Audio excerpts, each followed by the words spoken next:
সে একটা মাল। কি ভাই মাল কইছে কেডা? মালের মাল বলবো না কি বলবো রে? ওরা দেখে কি আপনার মাল মনে হয়? নিজের কি হিরে গিরে দেওয়া বাড়াইছস মানে এই ওই মাল্লা ওই আমার সব আমার ভালোবাসা, ওর দিকে চোখ তুলে তাকাইলে একদম নগদে খাইয়া ফেলামু।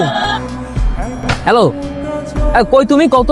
এই যে একটু আগে বাইরে এলাম, আজকে শিপমেন্টের অনেক কাম আছে, এর লিগে দেরি হয়ে গেছে। সমস্যা নাই, তুমি অফিসের সামনে খারাপ, আমি গাড়ি করে আইতেছি। আইতে হইবে না, আমি তো মেলা রাস্তা পারই আসছি, এখন আমি আইতেছি, তুমি থাও। আচ্ছা আচ্ছা ঠিক আছে। ও কি আমি কেডা? চিনবা না? আচ্ছা রেন জিনুক, কারা তোমার হাত ধরছে? তুমি খেলে একবার আমার কমি, এখন আইতেছি। আর চোখ গেলে কেন ধর জিনুক মার। এ ছাড়ো রে, আর পাঁচতে চলে জানতে কি করবি তুই?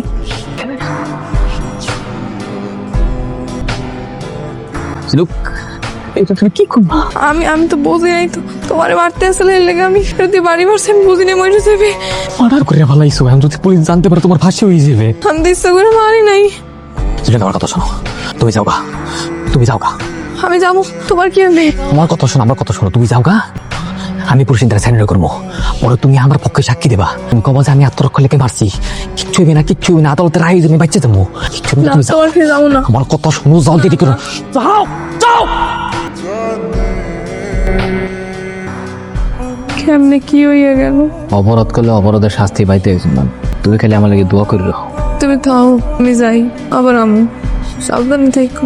তুমি সাবধানে থাকো।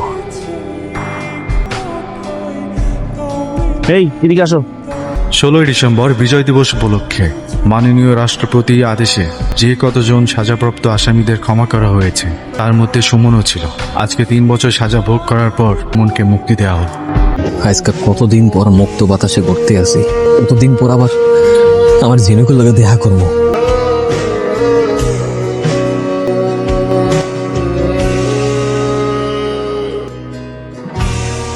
না, কবুল বলো। মা কবুল ক। কবুল। সুমন ভাই, তুমি আইসো, আমি কোনো ভাবিনি তুমি জেল থেকে ছাড়া পাবা। আমি কোনোদিন ভাবি নাই যে তুমি বিয়ে করে ফেলাবা। আমি ভাবছিলাম তুমি হয়তো অপেক্ষা করবা। সুমন কথা হলো, বেও ঝিনুক, সৃষ্টিকর্তা পরীক্ষা বড়ই অদ্ভুত। সৃষ্টিকর্তা কিছু কিছু মানুষের সব কিছু উজাড় করে দেয়, আবার কিছু কিছু মানুষের জীবন থেকে আস্তে আস্তে সব কিছু কেটে নেয়। মানুষ বাঁচে আশায়, আর সৃষ্টিকর্তা আমার বাইচে থাকার শেষ আশা পর্যন্ত আমার জীবন থেকে দেড়ে নিয়ে গেল। আমার প্রতি আমার কোনো ক্ষোভ নাই, কোনো রাগ নাই, কোনো অভিমান নাই, কোনো কিছু নেই, কোনো ঘৃণা নাই, কারণ তুমি যেটা করছো এটা বাস্তবতা। আমি তোমার সম্মান করি, তুমি খালি আমার লিগে দোয়া করো, তোর কোনো একদিন আমার প্রতি দয়া হয়, করো নয়। ভালো থেকো।